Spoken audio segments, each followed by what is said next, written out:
Setsima TV, l'actualité en temps réel dans la spontanéité et la rigueur. Setsima TV, xibaar yu wér te wóor. Salut amis internet de Setsima TV, setsima.net di am mbégte contentement comme niñ koy waxee say su ne ci seen biir émission Setsima politique ñu dalalati ndaanaan la ndax jamono ji nag gis nañ ko mu saf sàpp ci li nga xam ne moo di réseaux sociaux yi waaye tamit ci li nga xam ne nag moo di coowal suufal ca ak fee ca Sacré-Cœur 3 kooku kan la kenn rek la muy Pape Samba Dièye bokk ci collectif de défense des intérêts à Mermoz Sacré-Cœur bokkat aussi ci l'association phase 4 de Sacré-Cœur sur le terrain à litige foncier monsieur Pape Samba Dièye maa ngi lay nuyu. maa ngi lay nuyu soxna Nabou di kontaan ci ñëw bi ngeen fi ñëw di leen remercier di nuyu Junior di nuyu seen téléspectateurs yëpp. ak nga bokk ci ñaari mouvement yi nga xam ne jamono ji nag yéen a tee Sacré-Cœur coow li fi am yëpp daanaka yéen a koy daal di jiite déjà li ma leen njëkk a laaj mooy que ne pourquoi création de ces deux mouvements. waaw création yi xëy na benn bi yàgg na association phase 4 bi suñu parents yi jiite ma leen di nuyu de passage ñoom maire Awa Gueye ñoom professeur Bachir Wade et Faye donc peut-être boobu moom yàgg na collectif pour la défense bi nag danoo xool xam ni li ñu moom bokk ko ñu ngi koy salfaañe di gën a dem ki ñu nekkal bu ñu waxee dina nañu waaw waaye la ñuy wax nuñ ko def ñu ne nag jot nañu taxaw tem li ñu moom ñu jël ko ñu laaj ko ñu bokk ci fi nga xamante ni fa lañ koy dogalee comme mënuñu ñoo laaj suñuy xel ak suñu xalaat. looloo waral ngeen créer ñaari association yi. waaw waaw yàgg nee naa la benn bi yàgg na beneen bi peut-être conjoncture bee tax parce que benn bi ci waa koñ bi rek la woon mais beneen bi ñëpp ñi nekk ci commune bi ñi ngi ci bokk ñuy partager ak ñoom la ñuy def. initiative bi wax nga ko mooy terrain boulangerie jaune bi terrain bi dafa nekk 12065 mètres carrés du titre foncier 16426 Grand Dakar nekk fii ci boulangerie bi lang ak moom c'est que en fait ci compétence yi mairie am mairie moo am aménagement wu terrain bi moo am droit bi moo ko war a defar moom moo yor légalité bi kenn ci population yi mënul jug def ko waaye jamono ju ne rek bu mu jugee di ko laal ci nga mën a jug ni ko li nga fiy def lan la est-ce que méngoo na ak li taxoon ñu jox la ko day fekk ni nag saa su ne du méngoog li taxoon ñu jox ko boo fa rombee léegi di nga gis ni travaux yaa ngay continuer nit ñi dañ naan la lu tax jamono ji pré-électoral nga koy laal man leen jamono ji lañ leen dig ñu koy tabax buñ ko bàyyi woon wala defuñu ko wala ñu def fa li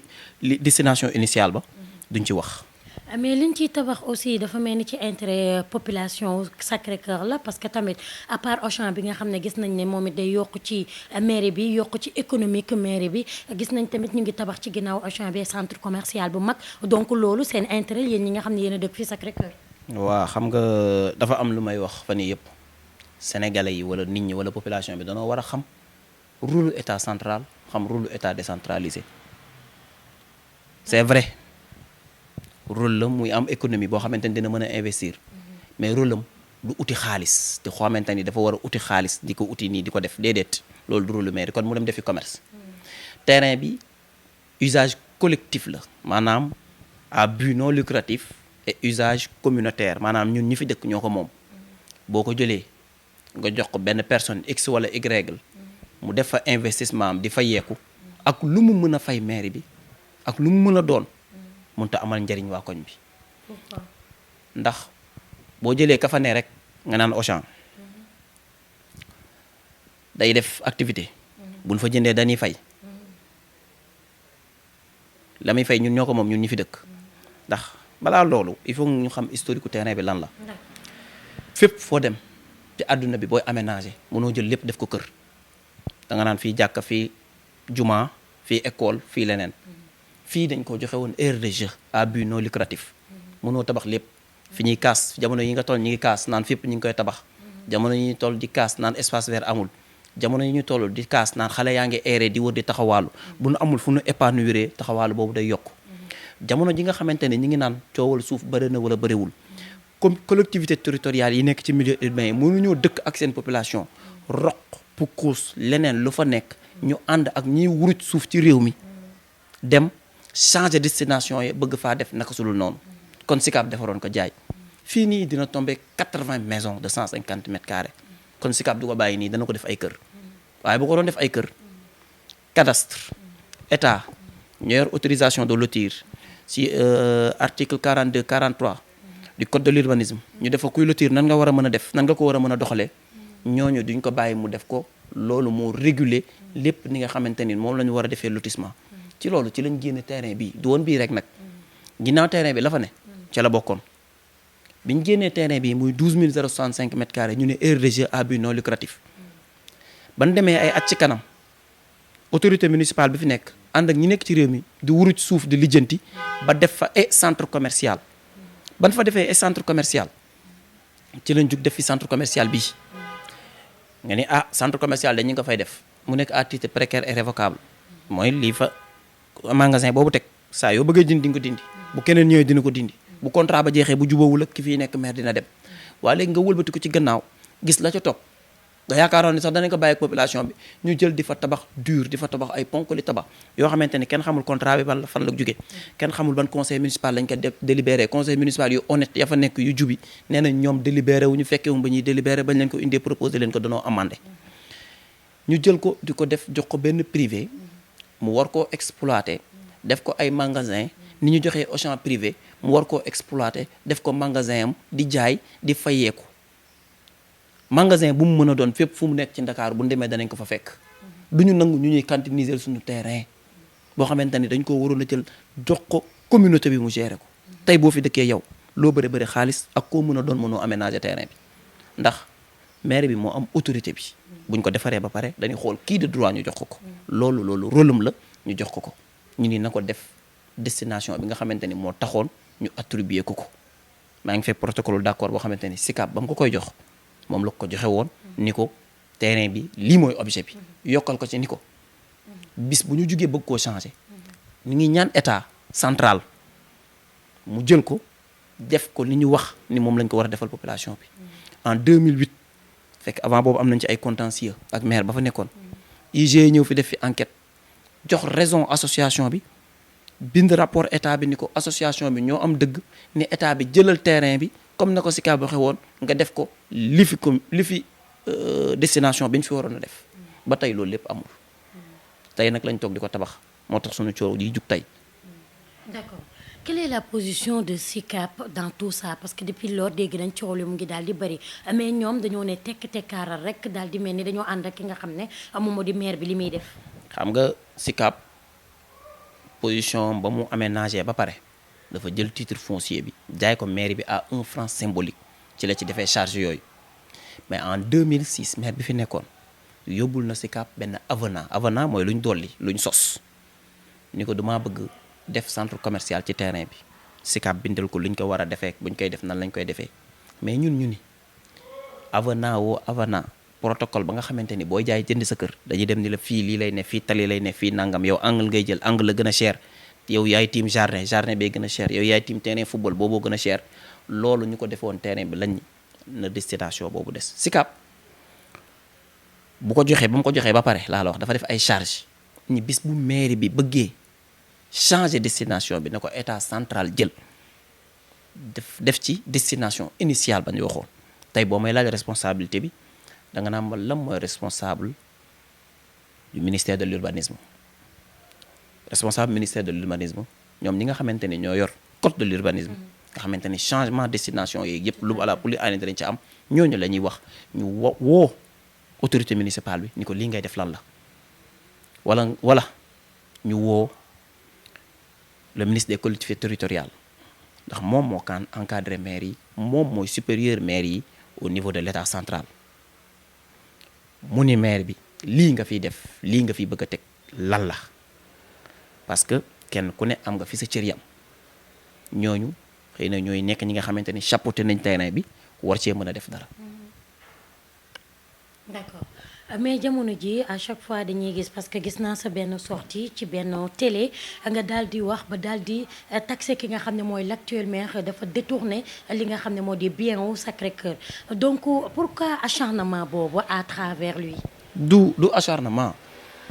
doomu Sacré-Cœur la doomu commune bi la comme ni ma koy waxee. bu nee dafa bëgg ville de Dakar ñun dafa war a nekk fierté ci ñun ñu gàddu ko yenu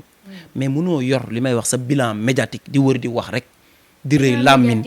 di wër di wax. mais di leen fàttali monsieur Pape Samba Dièye Barthélémy Diaz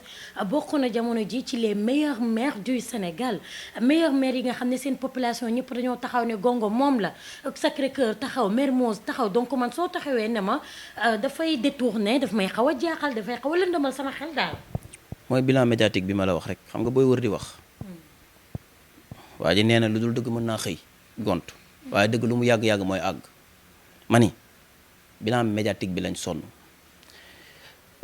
lii ñuy def c'est purement citoyen bu politique jotee mën nañoo wax lépp luy politique ñu wax ko ma ni la bilan communal bi commune bi bokk na ci commune yi ëpp xaalis à Dakar c'est l'un des 3 meilleures communes de Dakar bi ngay romb fii mënoo gis lu fi maire investir wala lu fi maire yi def dama la jox benn exemple tali bii ngeen romb bi ngeen di ñëw tali bu mag bi état central moo koy bale mooy li ngay gis UCG di bale mosoo gis tali bu ndaw bi ku koy bale ku nekk ci commune bi wala commune bi def ci investissement ñu koy defar mosul am donc nit ñi ñoo xamul déjà seen rôle investissement bi ñu fi def li tax naa ko li ci ëpp mooy terrain Baobab B prévision 120 millions investissement exécution bu matul 100 millions. mais social bi muy def ci commune bi. ban social attends xaaral duñu polémique. Covid bi ni ñu poncé budget bi génne fii dugg fii xam nañ ko. d'accord lu baax la centre de santé ba mu inauguré à Mermoz fondation Sonatel la ko tabax.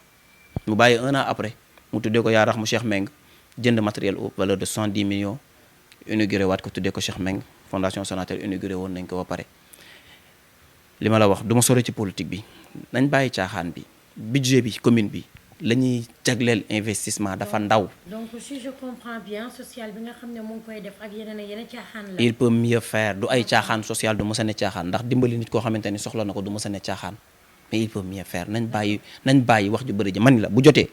compte administratif par compte administratif domaine de compétence par domaine de compétence mën nañu wax nit ñi les sommes les montants exécutés prévisionnés à l'avance yëpp fan la ko mairie bi dugal. donc foofu nga basé wu ne c'est un escroc. non pas c'est un escroc du non tu xam nga li ma la wax nii ce combat là est purement citoyen bu ñu nekkee fii naan escroc la non man doxuma ci yooyu loolu duma ko mës a wax politique. d'investissement communal am bi muy def laa àndul pour man du vision bu baax pour man jëmalewul commune bi kanam. d'accord kooku yàgg naa ko koy wax. mais bokkul ak man ni ma xalaatee par rapport à nos priorités. yi priorités yi commune bi soxla nga xamante ni mi ngi jëm ci aménagement. mi ngi jëm ci sunu cadre de vie laa wax ne ni muy orienté politique communal am. d'accord des na. d'accord avant nga doon communiquer ci média bi di wax li la metti ak li ngay ñaxtu ci commune bi est-ce que def ngeen benn effort maanaam déplacé wu dem seeti ko toog ak ma waxtaan ak moom d'abord. bokk moomeel dafa neex ñun ñëpp ay xamante ñëpp a xamante yàgg nay am loolu moom yàgg nay am mais à chaque fois bu ñu waxee ñun suñu vision wala lu ñu bëgg ci terrain bi ba pare ñun population bi dama koy fàttali à ces articles 6 7 83 55 du code des collectivités territoriales et article 5 du code de l'urbanisme moo garanti ñun suñu participation citoyenne ci décision bi collectivité territoriale bi war a jël dañ koy def bay def ay proposition te waruñu ñun organe consultatif rek lañu war a ne waaye bu dee li ñuy wax à chaque fois da ngay ñëw def leneen wala bëgg koo doxalee ni nga yaakaar ni yow moo gën te moom na mu yaakaar ni moo gënul baaxul loolu lañ ni du am essayé nañ ko une fois def nañ ko xam nga loo xamante ni bañ koy def nee naa la conseiller municipal ba ña fa ne ña nga war a nekk ses premiers collaborateurs ñoom ñoo amandé li nga bëgg a def ni la lii duñ ko délibéré wu ñu ko tey ñu ñëw ñu gis ñu koy tabax ñu lan lañ noppi ndax lan moom mooy wër di wax ndax moom moo am baat bu rëy bi ndax moom mooy def li muy def anamu fan la ko def ñan la ko defal wëral nga micro trottoir boo génnee nga xool ñi fi dëkk nga leen lan la fi maire bi def ak kan moo ko mës a teg bët ak kan moo ko xam. loolu boo ko waxee dinañu xaw a jaaxal parce que moom nag bokk na ci maire yoo xam ne non seulement commune Sacré-Cœur la ñuy jiite waaye ba pare fii la ñu dëkk ci commune bi. waaw boo génnee nga essayé micro trottoir maa la may loolu boo génnee nga essayé ko ñun fii lañ dëkk fii la ñuy waxee li ñuy wax ñi fi dëkk du ñu weddi xam nga su fekkoon li ñuy wax ñi fi dëkk dañuy weddi ñu war koo mën a rus a wax ñun fii ñu dëkk suñuy nawle lañ fiy dëkkal ay gor lañ fiy dëkkal li ñu wax suñu koo weddi te lépp lu ñu wax fii mës nañ ko koo wax en face muy dégg li ñu wax ragaluñu ko làmbatuwuñu ko wëriwuñu ko seetuñu ko luñ ñu duut baaraam la lépp lu ma la fi wax muy ci maire yi muy ci këyitu terrain bi muy ci leneen ak leneen lépp a ngi nii di tege benn par benn ma wax la nga xool teg ci sa bët. Pape Samba ragaloo liggéey bi nga sumb nii nga xaw ci wéet tuuti. déedéet. ndax lan ñoo ngi ci ay action dig ñu dégg léegi ci liñ ne duñ ci mës a wéet ku dig dëgg xam nga sëñ Mountakha daf ni woon ku dem ma dem ku demul ma dem maa ngi ca yoon ba di dem yoonu dëgg lañ ne ku dem ñu dem ku demul ñu dem sëñ Abdoulaye ni ko boo geesoo gis mbooloo sa ginnaaw la ñuy def ragaluñu cee wéet. est-ce que Pape Samba bokk na ci candidat yi nga xam ne ñoom ñoo soxla maire Mermoz Sacré-Cœur bi. mais élection yaa ngi ñëw. tu seras candidat ou pas. élection yaa ngi ñëw jàkk jaa ngi ku mën noddal danañ nekk candidat duñ nekk candidat bu jotee pour ñu nekk candidat danañ ko wax jotagul. dafa mel ni ba léegi sa naataangoo bi nga war a jàmmaar lool da nga koo ñemee gut moo tax fi mu ne nii amagoo fitu jàkkaarloog moom ne maa ngi ñëw. man at bi ma judd ragal juddu wu ci du ma koy ragal sama mais li àdduna. nga wax wane wu ko de. engagé communautaire a gën a métti politique. da ngay jóg di def te yàlla tax. 5000 kilomètres benn at ci réew du ay caaxaan. li ñuy def ragaluñu ko.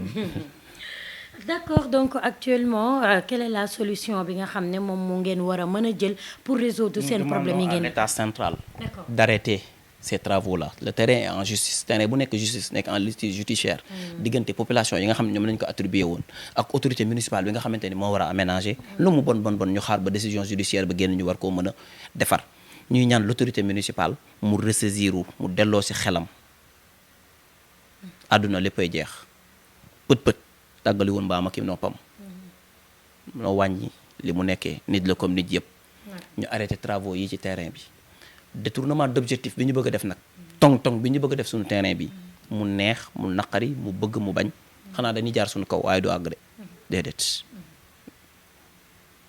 d'accord yaakaar naa ne l'émission tire à sa fin te kàddu yi nga xam ne moom daal dina ko teg ci coowal suuf soosee ca Sacré-Cœur leer na dañ koy daal di bàyyi rek mu daal di tàggatoo ko mbokk internet Setsima TV. Setsima yàlla na law dem ca kanam ñu ngi leen di sant di leen gërëm di leen remercier nii la rek dañuy jàllale suñu message rek yéenewuñu kenn lu bon yéenewuñu kenn ndax yàllaay def li yàlla namm ci nit munta namm ba du am. actuellement yan plan d'activité ngeen teg pour jéemal loolu. waaw plan d'activité yi nag du lu ñuy wax plan d'activité ñoo ngi ci te incha allah danañ ci nekk bu baax a baax a baax a baax. waaw ku ne dinañu dégg ku ne dina gis li ñuy def ndax li ñuy def du loo xam ne dañoo tëb def ko lu ñu tàmm di def la. waaw nous avons toujours été des défenseurs de cette communauté là nous avons toujours été des hommes d'action et nous le resterons ñu ngi ñaan yàlla taxawuñu ci dëgëral ñu ci donc amul lu ñuy intimider amul lu ñuy ragal te fuñ ci toll rek lépp lu ñu laaj danañ ko jox xam nga mënoo tëb rek ni lépp nii la demee wala lépp nii lañ ko defee donc loolu lañ amoon ci li ñuy wax ñoo ngi leen di sant di leen gërëm di kontaan di nuyu junior wane ko waay. merci beaucoup à la prochaine bàyyi li leen indiloon tey ci seen émission Setsima politique mu nekk Pape Samba Dièye nekk koo xam ne nag moom it dafa yor mouvement ci biir Sacré-Cœur Mermoz di xeex ci li nga xam ne moom moo di litige foncier merci beaucoup di leen jox dig daje ba beneen yoon ak beneen gox ak beneen ndaanaan merci beaucoup à la prochaine bye. Setsima TV, l'actualité en temps réel dans la spontanéité et la rigueur. Setsima TV, xibaar yu wér te wóor.